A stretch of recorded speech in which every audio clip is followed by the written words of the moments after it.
The next type of addition reaction that we need to look at is called hydroboration. So, like I said, this is an addition, which means it's a lot like the reactions that we saw um, earlier in the chapter. Now, it's an addition reaction that produces alcohols. And I'm sure some of you are wondering, why do we need to know so many ways of making alcohols? Well, it turns out that hydroboration is actually a little bit unique in the regiochemistry of how it places the hydroxy group. Okay, and we'll see that a little bit further on down the line here. So, like I said before, this is an addition reaction, okay, which means that we're still starting off with an alkene. Now, the way that the reaction takes place is a little bit unique. Okay, so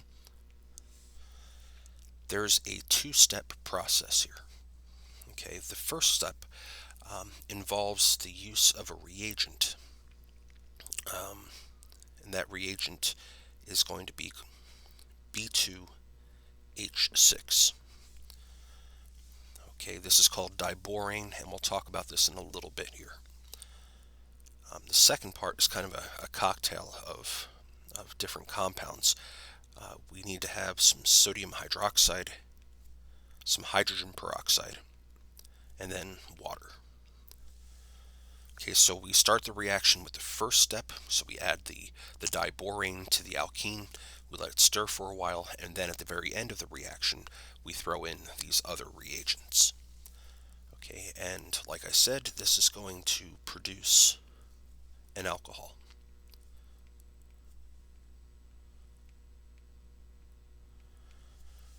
Okay, and as you can see here, we still have this same motif here where we have broken the pi bond and formed two new sigma bonds, okay, to the H and the OH. So this looks a whole lot like a hydration reaction. But clearly from these conditions you can see that it's not just a simple hydration reaction, which means we need to get back and look at these reagents here. The first reagent that I have listed is the diborane.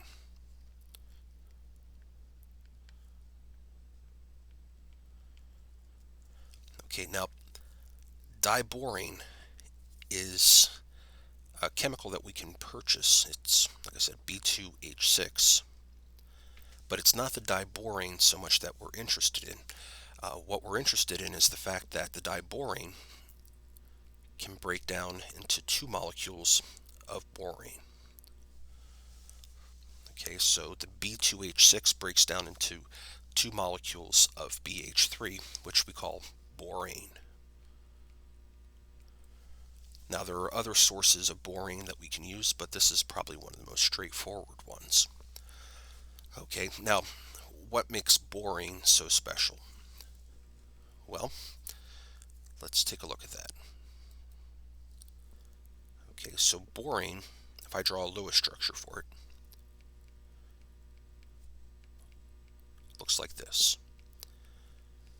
And I think one of the things that sticks out fairly early on here is that borane does not have all the electrons that it needs. It has an incomplete octet.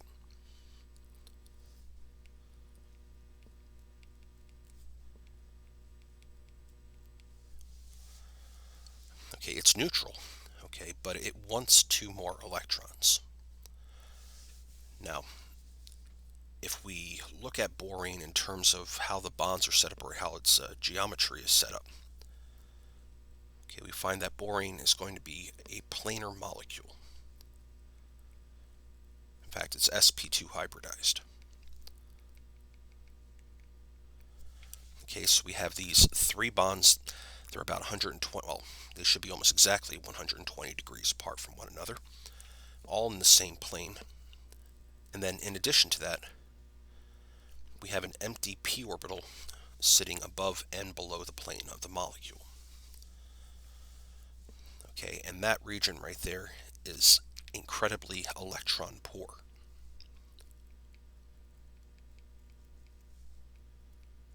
Okay, so this part of the molecule is seeking out electrons. Okay, And it's this desire for electrons that gives borane its affinity for the electrons in a double bond. Okay, so let's see how these things interact with one another. Okay, what I'm going to do here is I'm going to draw the double bond. Okay, um, kind of as a molecular orbital model. So I'm not going to worry about any of the groups coming off of the carbon here. Okay, we're just going to show the p orbitals. Actually, I'm not going to draw them as individual orbitals. I'm going to draw them as molecular orbitals.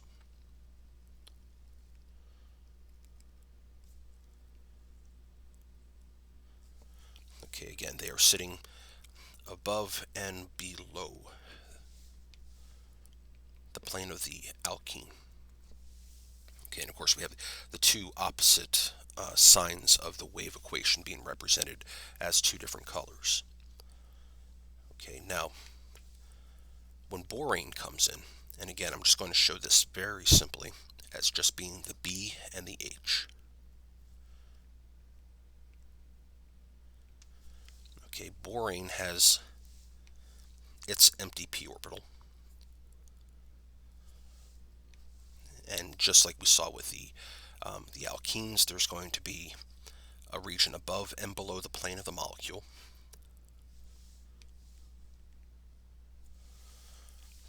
Okay, and what's going to happen here is we're going to see the electrons, or I should say the orbital, bearing the electrons, okay, is going to be attracted to that electron poor empty p orbital of the borane. So what's going to happen next is that we're going to get this kind of a transition state. Okay, think about what's happening here.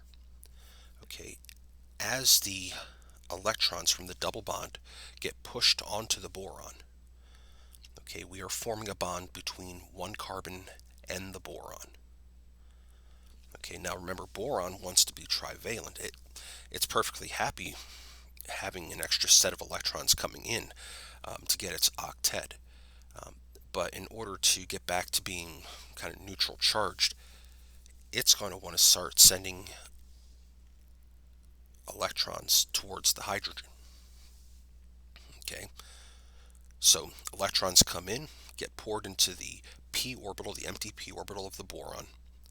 Okay, and then boron is kind of pushing electrons towards hydrogen. Now the other thing you need to remember is this carbon here. Okay, this carbon is not involved in the bond with the boron, so it's going to start generating a little bit of positive charge. So the hydrogen is going to be drawn towards it. Okay, so you can see here where we have this almost kind of a cyclic thing going on here. And what I'm going to do is I'm going to redraw this a little bit less color. Okay, so we have our alkene.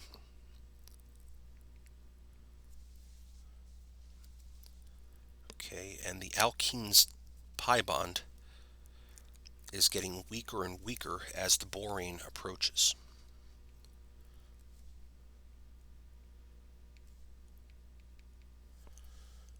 Okay, so what we have here is the carbon on the left forming a bond to the boron.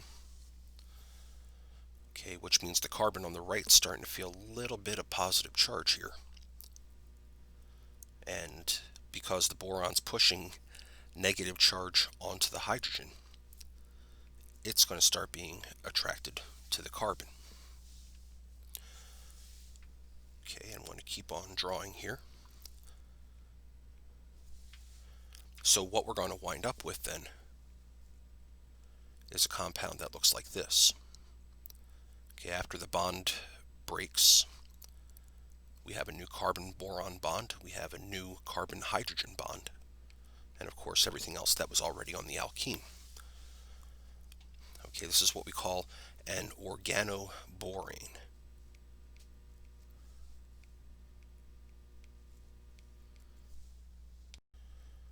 Now, one thing I want you to pay attention to here is how the boron and the hydrogen are adding to the double bond. Okay, they are both adding at the same time on the same face. Okay, this is where that syn addition comes in.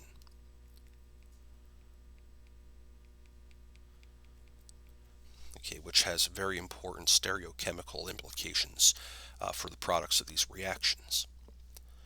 Okay, now the thing that we need to remember is that the organoborane that we form here still has trivalent boron. In other words, it still has an empty p orbital, so it's still electron poor. And there's probably other molecules of alkene laying around, which means this process can go on a couple of times. Okay, so in fact, it'll happen 3 times.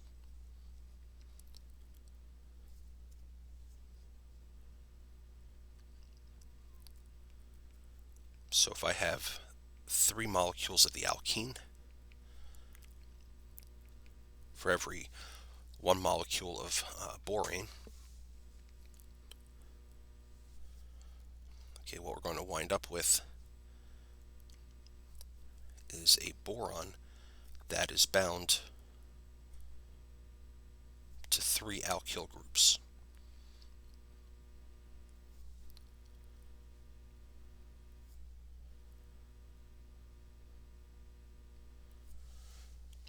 Okay.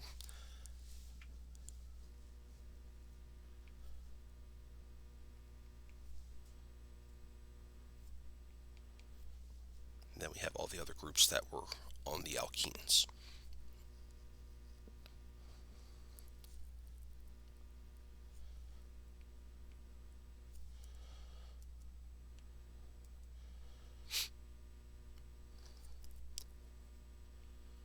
There we go. Okay, so this is a trialkyl borane. Alright, so again, this can happen 3 times over, so you'll see a molar ratio of 3 alkenes to 1 borane.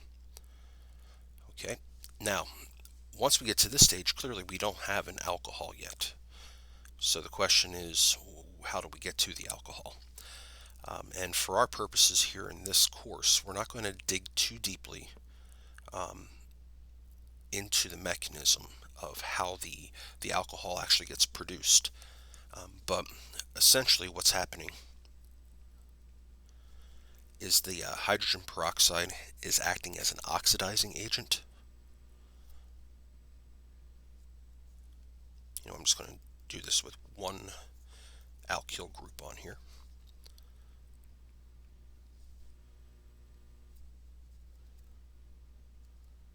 Okay, so we'll draw that initial product.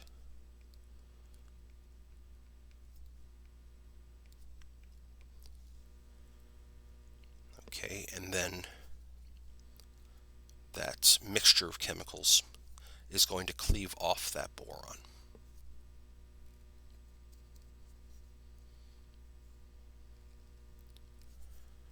Okay, so that was the hydrogen peroxide,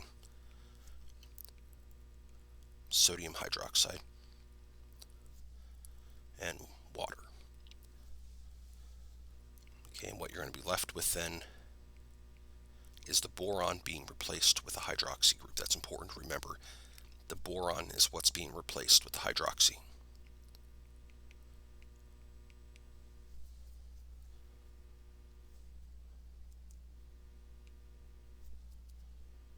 There we go. Okay, and that's the product of the reaction. Now, of course, if we had 3 alkyl groups over here, then we would have produced 3 molecules of alcohol. Okay, now coming back to the stereochemistry, or the stereochemistry, we're going to explore just for a minute here how stereochemistry is affected. Okay, so we know that the hydroxy group is going to add to the same face that the hydrogen is. Okay, because we know that the boron and the hydrogen added to the same face. Okay, so let's say we use a starting material that will make it fairly apparent how this thing adds. So let's say we have a dimethyl cyclohexene.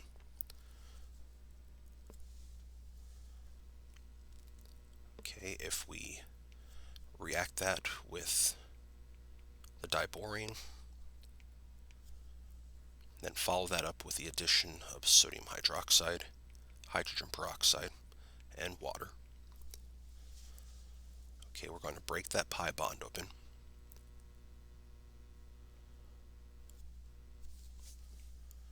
Okay, and we are going to add the OH to one carbon, and it doesn't matter which one now because we're working with a symmetric molecule. Okay, and then the H goes to the other. Now, I haven't drawn any stereochemistry at this point. I just want to make sure first that we understand the product that we're going to produce. Now again, we know that the OH is going to add to the same face as the hydrogen, which means they're going to be on the same side of the ring. Which means these methyl groups are going to be going away from us.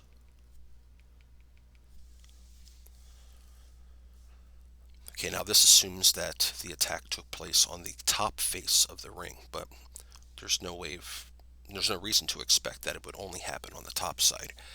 So we would expect to make the enantiomer of this as well, where the attack takes place from the bottom. So the hydroxy group and the hydrogen are going back, and the two methyl groups are coming out at us.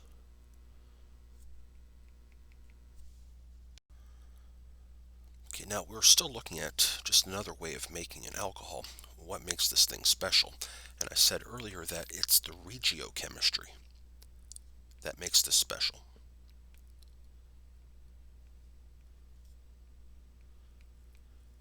In other words, which carbon winds up bearing the hydroxy group and which one winds up bearing the hydrogen.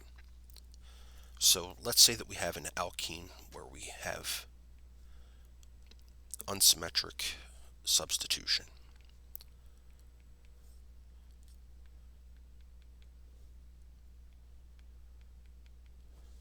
Okay, so we have two methyl groups on one side and we have two hydrogens on the other side. Now let's say we submit this to hydroboration conditions.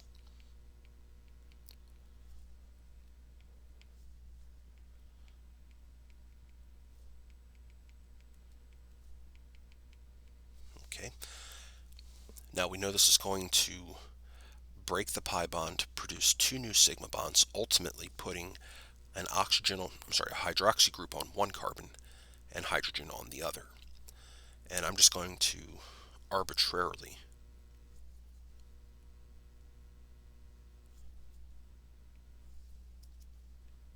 put the hydroxy group on the left side and the H on the right side.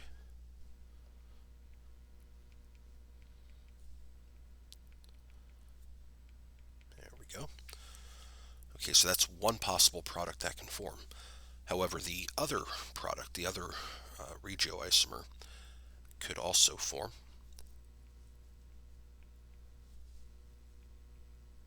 Where the H goes to the left and the OH goes to the right. Now, I think that you would probably agree that the first one follows Markovnikov's rule.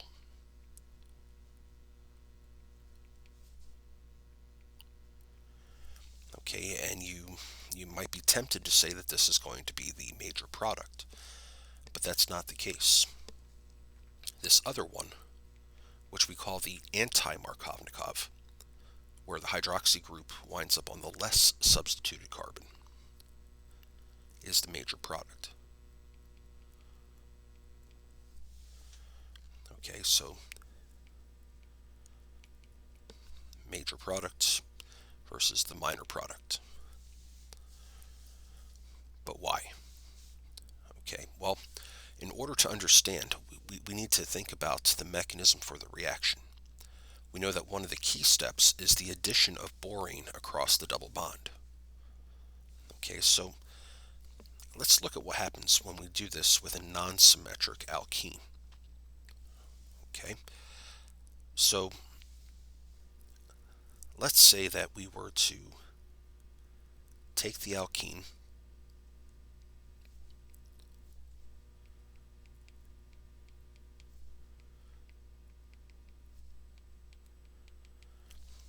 and envision the borane molecule coming in.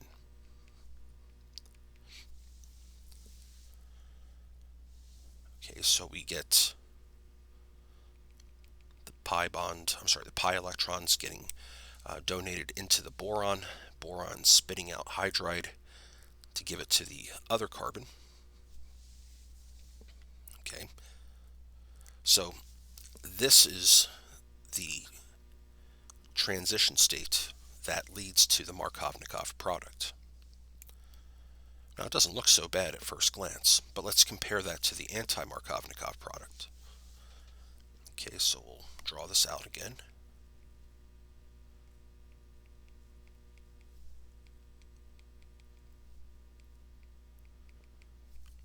Okay, and again, we get the hydroboration taking place. The electrons from the double bond being pushed into boron, boron giving up its hydride to the adjacent carbon. Okay, after the workup at the very end, we wind up with the hydroxy group being on the carbon on the right. Okay, so this is the transition state that gets us to our major product. So there must be something special about this transition state, or something bad about the other transition state. Okay, and it turns out the big problem here for the reaction on the left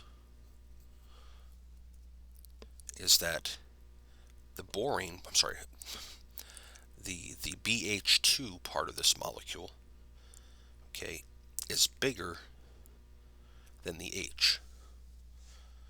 Okay, so H is tiny, BH2 is a little bigger, and it's going to have a steric interaction with these groups, okay, on the more substituted side of the carbon, of the alkene. Whereas here, the methyl groups are interacting with the H, which is tiny. Okay, and the borane is interacting with the H's, which are also tiny. Okay, so the transition state on the left side, okay, is inhibited by sterics, whereas the one on the right hand side is not. So the whole key to this hydroboration reaction is that it gives us a route to synthesizing an anti-Markovnikov alcohol. And up until now, we didn't have a way of doing that. We were at the mercy of Markovnikov's rule. Okay, so let me give you an example here.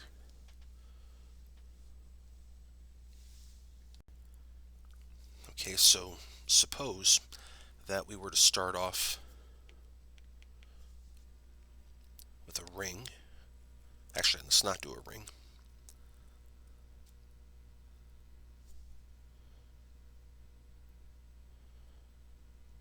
There we go, perfect.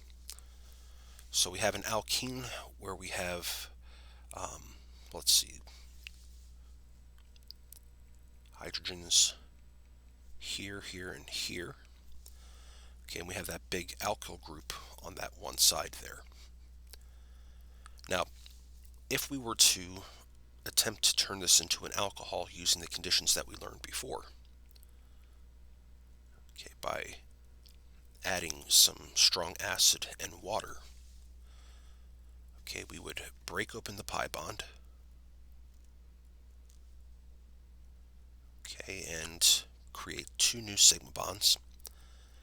We know the H would go to the less substituted side and the OH would go to the more substituted side.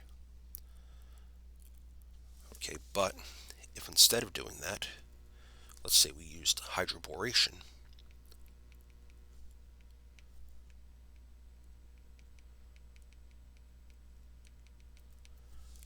okay, we wind up with this.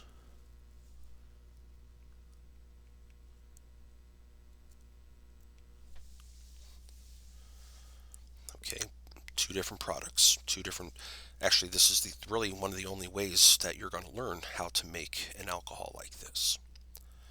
Okay, so we could also look at this in terms of the benefits with stereochemistry.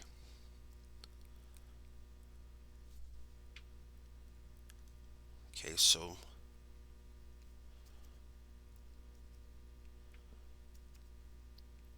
there we go. If I were to use the hydration conditions, so H plus and water, or I could have written sulfuric acid and water or H3O plus, the product that I would have gotten would look like this.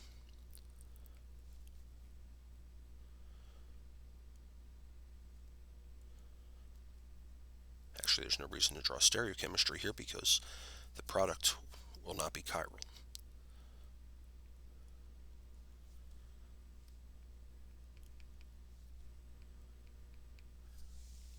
Okay, the H would have wound up here on this carbon. Now, if I look at what would happen if I used hydroboration conditions, we get a very different looking product.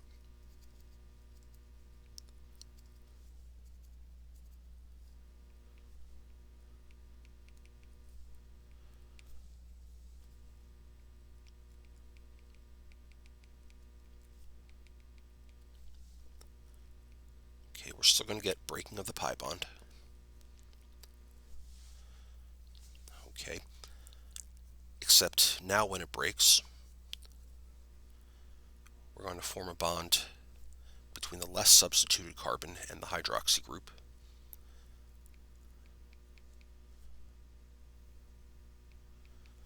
And between the more substituted carbon and the hydrogen. Okay, and what's important here is that the hydrogen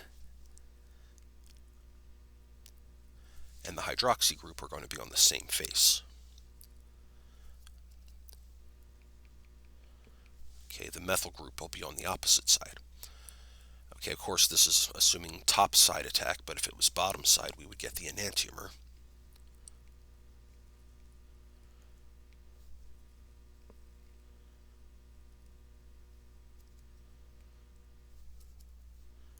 So we get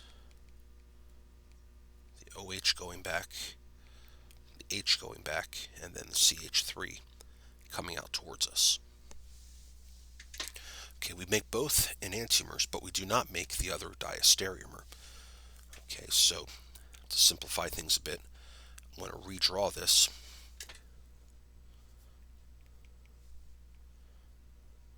Without the hydrogens being shown.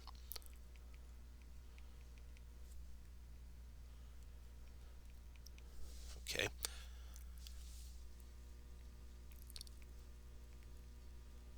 And then it's an enantiomer.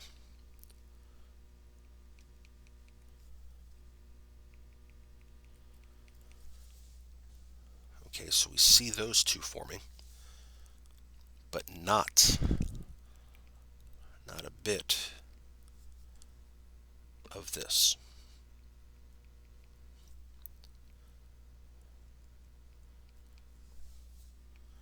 Or in it, it's an enantiomer, where the CH3 and the OH wind up on the same side. Okay, neither one of those forms. Okay, and that's because of the syn addition of the OH and the H across the double bond.